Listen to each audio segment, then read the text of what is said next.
Bom, os principais objetivos desse trabalho são elaborar estudos que resgatem a história das técnicas da computação gráfica, especialmente dos anos 80 e 90.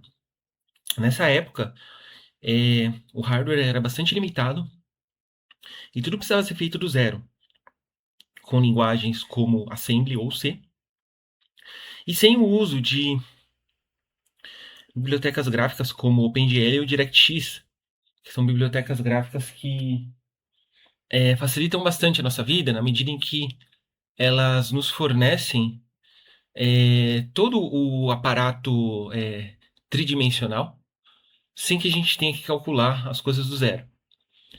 No entanto, nessa época, difundiu-se muito a cultura do faça você mesmo, por conta dessas limitações de hardware, então tudo precisava ser feito na matemática, né? E com essas linguagens de programação, vamos dizer, antigas, né? É, Apesar disso, eu não pretendo usar essas linguagens como Assembly e C ou C++, e sim usar tecnologias mais recentes, né, mais contemporâneas, como o HTML e Canvas 2D e o JavaScript, porque eu acredito que elas são linguagens bastante convenientes para o propósito educativo. E eu pretendo também disponibilizar publicamente o desenvolvimento dessa pesquisa em plataformas como GitHub ou JCeter. Aqui eu coloquei três imagens de jogos que representam bastante essa cultura da época de faça você mesmo, aonde você não tinha essas bibliotecas prontas e tudo precisava ser feito do zero, né? Justamente por conta dessa limitação de hardware. E, e mesmo o Age of Empires, por exemplo, que é um jogo de 1997, ele era um jogo que ainda estava imergido nessa cultura, né, de fazer as coisas do zero, justamente porque ele precisava ser um jogo bastante popular para a maior quantidade de pessoas possível, né? Uma vez que nem todo mundo tinha um computador poderoso na época para exibir gráficos 3D avançados. Rock'n'Roll Racing também é um jogo que foi feito em projeção isométrica. E Star Fox não usou projeção isométrica, mas ele usava fórmulas matemáticas para gerar o espaço 3D, ou seja, ele não usou bibliotecas gráficas prontas.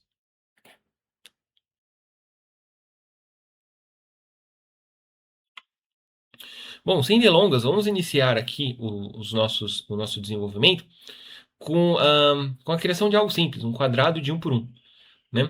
Aqui a gente já percebe um conflito entre as coordenadas de pixels versus as coordenadas matemáticas. Então, como a gente tem aqui um espaço de 800 por 800 pixels, quando a gente divide ele no meio, a gente tem que a nossa origem, e a gente diz que a nossa origem, né, é o meio desse espaço. Então, o nosso espaço ele ficou com coordenadas 400 por 400 na origem, né? Que equivale a 0, 0, ou seja, o nosso ponto A ali. Para a gente chegar no ponto B, que seria equivalente a 1 em x e 0 em y, a gente teria que avançar 100 pixels à direita. O que não é nem um pouco conveniente, né? Pensar em unidades de pixels.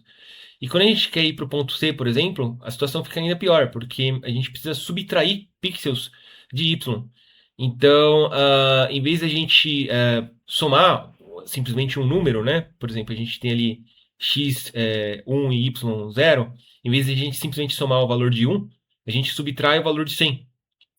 E a gente chega ali no ponto C, que equivale a 1,1, valendo 500 pixels por 300 pixels em coordenadas, né? Coordenadas de pixels. Ponto B, também confuso, né? Ou seja, 400 por 300, e aí volta para o ponto zero.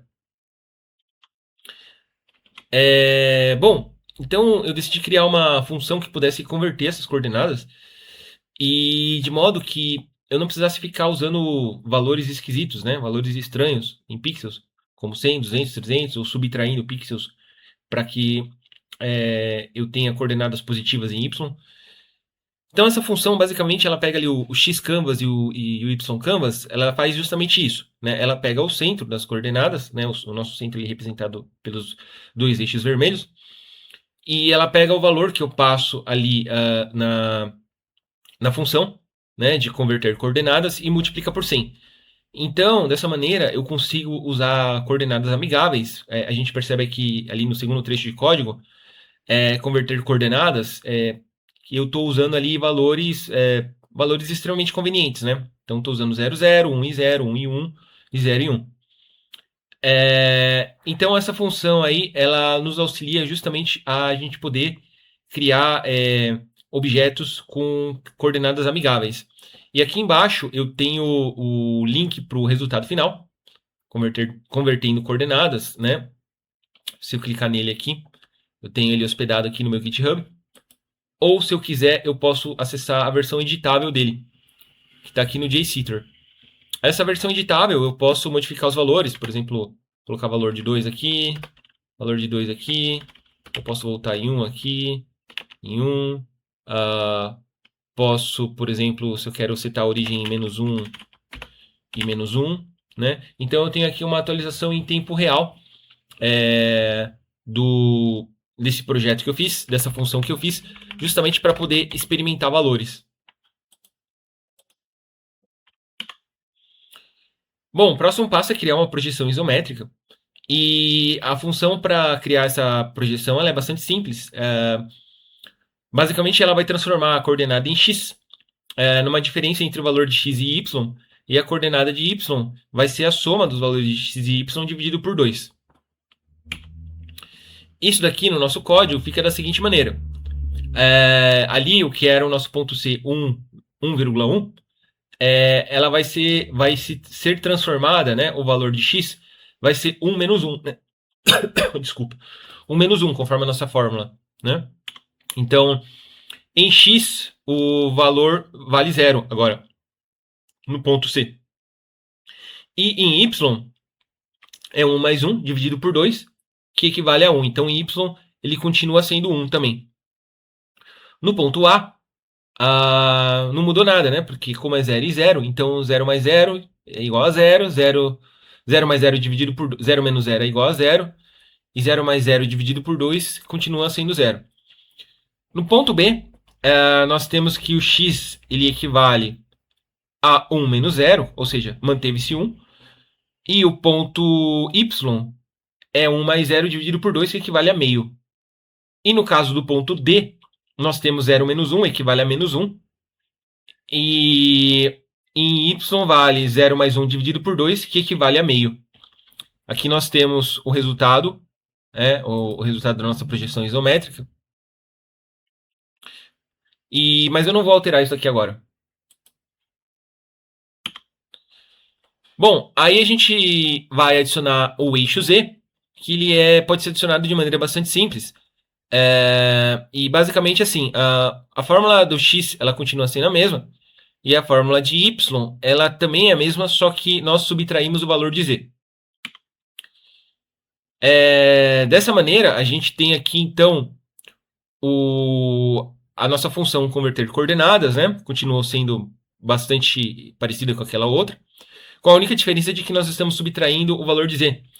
E com isso, nós conseguimos criar coordenadas com 3 valores, né? Para y, x, y e z. Então, aqui no nosso trecho à direita, nós temos ali os valores da base, né? B1, B2, B3 e B4. Eles continuaram com as mesmas coordenadas anteriores, né? 0, 0, 1 e 0, 1 e 1, 0 e 1. Porém, eu adicionei também ali um terceiro valor da coordenada z, que ali, no caso do B, ele equivale a 0. E mais abaixo no código, ali a partir da linha 42, nós temos também o nosso mesmo plano, né? 0, 0, 1 e 0 e assim por diante, mas a coordenada z ela equivale a 1. E por fim, ali a partir da linha 54, nós temos as pilastras que conectam as linhas da base, ou seja, todos os pontos B, os pontos x e y de B, com as linhas do topo, né? Ou seja, todos os pontos de T, X e Y. Com isso agora nós temos o nosso cubo, porém ele talvez não se pareça tanto com o cubo em 3D, porque dependendo de quem você mostrar, vai falar que isso daqui é um hexágono, né?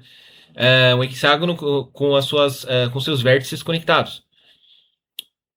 Uma forma de a gente resolver esse problema é a gente girar esse cubo aqui.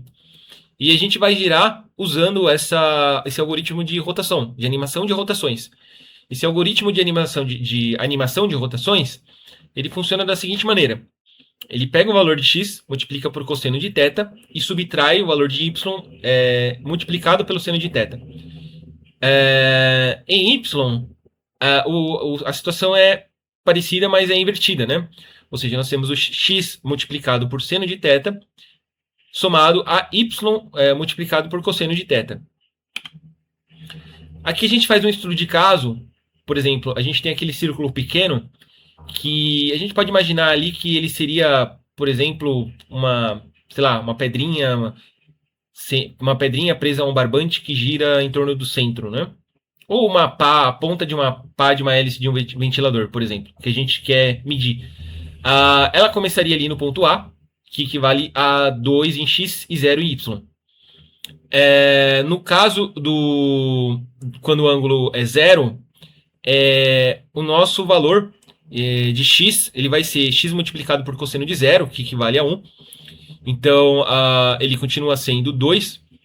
E no caso de y, o valor vai ser x multiplicado por seno de 0, que equivale a 0, desculpa. E o valor final vai ser 0. Ali o segundo termo, né? Por exemplo, no x rotação, x hot e y hot, o y ele vai ser sempre 0. Tá? Então, ali a gente praticamente não precisa considerar esse valor de y em nenhum dos nossos cálculos, porque ele vai ser sempre 0.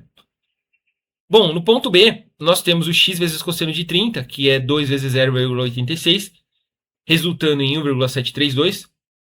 E y é x vezes seno de 30, que é 2 vezes meio, equivale a 1. Em C, nós temos o inverso disso, né? Ou seja, x vezes cosseno de 60, que é 2 vezes meio, e x vezes seno de 60, que é 2 vezes 0,86, que equivale a 1,732. E por fim, em D, nós temos o inverso do A. Ou seja, o que antes era o x, 2, agora é o y. E o que antes era o y em A, que equivale a 0, agora vale o x em D. Bom, quando a gente vai aqui para o código, ficou da seguinte maneira, né? A multiplicação ali do x vezes cosseno. Só que o valor de dentro ali, o ângulo θ, eu chamei de rad. E esse rad ele vai ser animado com um ângulo global. Esse ângulo global ele vai ser atualizado a cada frame. E de tal modo que no primeiro frame, por exemplo, ele vai valer 1, no segundo 2, no terceiro 3 e assim por diante. Na verdade, são 60 frames por segundo, então é um pouco mais rápido do que isso. Só estou dando um exemplo só para a gente ilustrar melhor essa situação, para a gente visualizar melhor. E isso vai fazer com que a nossa pedrinha ali amarrada pelo barbante possa girar em torno do centro. Para a gente visualizar isso em tempo real, a gente clica nesse link, a gente visualiza aqui agora o nosso resultado. Ou o nosso link editável, que é através desse link aqui. Eu posso, inclusive, aumentar.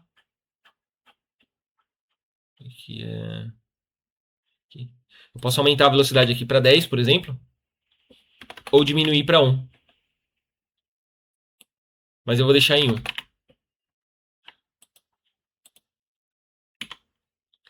Bom, agora a gente pode aplicar a mesma lógica para o nosso cubo. Esse cubo aqui, eu mudei aqui algumas coordenadas, criei algumas variáveis. Mas basicamente a ideia é manter o cubo de 1 por 1. Esse cubo de 1 por 1, basicamente, ele vai receber um terceiro parâmetro. Esse parâmetro ele vai ser o parâmetro do ângulo global, que é aquele ângulo global que vai rotacionar os nossos objetos, né? E aqui no caso eu estou rotacionando basicamente a base e o topo desse cubo. Então aqui vamos visualizar como ficou o resultado final dele, clicando aqui. E aqui nós temos o nosso cubo girando. Como próximo desafio, eu quero criar objetos mais complexos, como uma esfera. Eu acredito que a esfera talvez seja um dos objetos mais complexos primitivos. Existem outros também, talvez o torus. Mas a esfera ela representa um objeto bastante significativo em termos de desafio. E eu também pretendo criar um website educativo com foco nos fundamentos da computação gráfica e da matemática aplicada, possível implementação de ferramentas interativas inspiradas no GeoGebra e desenvolvimento de um motor de renderização.